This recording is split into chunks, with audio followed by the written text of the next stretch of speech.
What's up, everybody? How's everybody doing today? I'm doing all right. Oh, I want to start off with, right away, drop a comment down below if you think Joe Biden should be impeached. I'm just curious to see what people think. I have this feeling that, yes, we need this impeachment inquiry, but I have this feeling, nothing's going to come of it.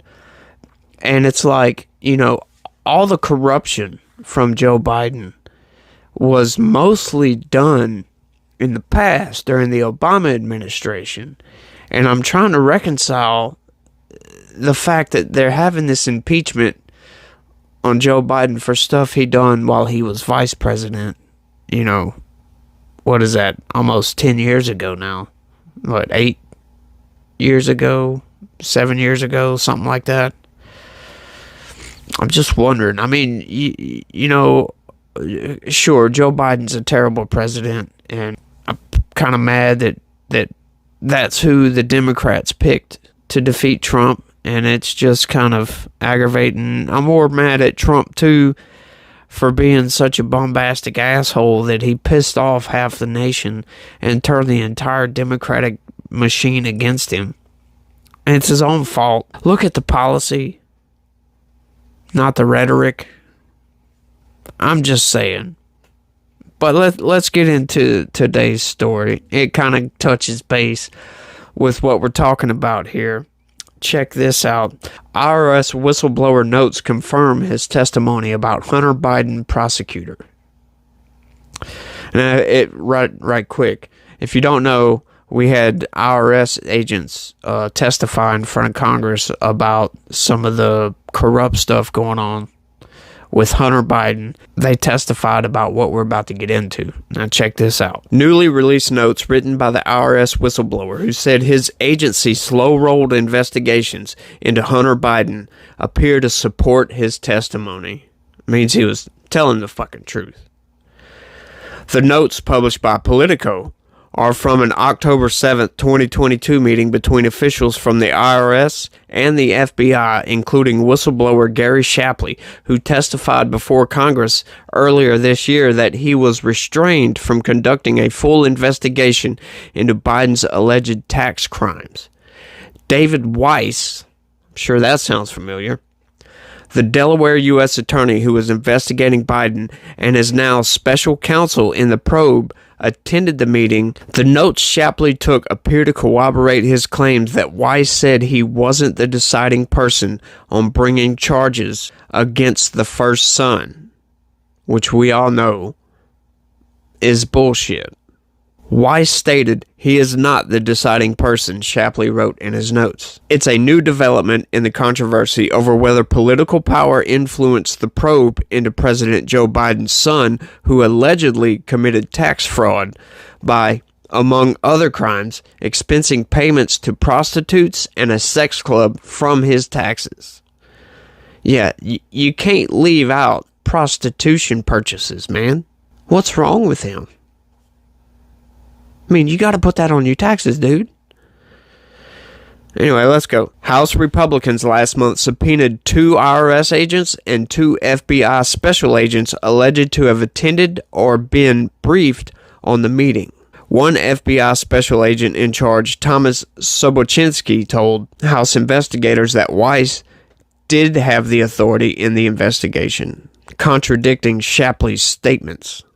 Other subpoenaed officials are IRS Director of Field Operations Michael Batdorf, IRS Special Agent in Charge Daryl Waldron, and FBI Assistant Special Agent in Charge Raisha Hawley.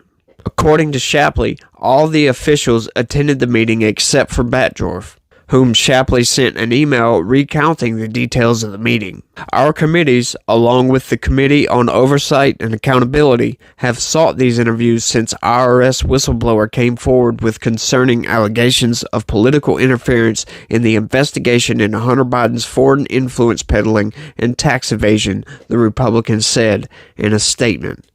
Yeah, so that pretty much confirms that they were halted from investigating Joe Biden also, which is crazy. Sure, he's the freaking president at the time, But if the dude's doing crimes, you gotta investigate this crap. It makes it look worse when it comes out that, yeah, they were trying to not investigate all this crap. It makes it look worse on them because you got all this influence peddling, you know, Joe Biden going to Ukraine to get this prosecutor fired because he was investigating the company that Joe Biden's son was a board member of. I mean, just that alone is crazy, and he should have been impeached for that back then. But the question is, can we impeach him for it right now? I think we should. I think we need to get Joe Biden out of there. At least put this impeachment on his record, because what that's going to do is that's going to help 2024. That's going to have people see that, yeah, Joe Biden was impeached for corruption. We don't want corruption. We need to get rid of corruption out of the government. The government is rife with corruption. In my honest opinion, and this might be a little bit black-pilled, but I don't think you can have a government of any size that's, you know, decent size without some form of corruption, or without at least stuff looking like corruption. But what you want to try to do, you want to try to minimize the corruption as much as possible. You don't want blatant acts of corruption like having your U.S. Attorney General go after your political opponent. We all know who's doing that. Here's looking at you, Joe. You know, and if you ask me, in my honest opinion, I really don't know if Trump is right for president. Right now, though, he is our best shot to get rid of some of this corruption. I mean, we've just got so much crap going on right now. It's crazy. It's hard to wrap your mind around the amount of corruption going on with the DNC, the Democrats, and especially how they're in bed with the political left narrative machine, like I've been talking about. I mean, Jesus Christ, the White House sent a letter to some of these companies, MSNBC, NBC, and all that, to put pressure on Kevin McCarthy from doing his impeachment inquiry. Just blatant sent a letter to these people saying put pressure on them. And then they did it. You know, they're no longer journalists. They're propaganda arms of the U.S. government, in my eyes.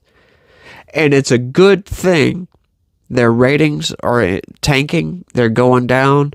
People don't trust them nearly as much as they used to. You know, back in the day, you could just about trust what was coming out of some of these mainstream media.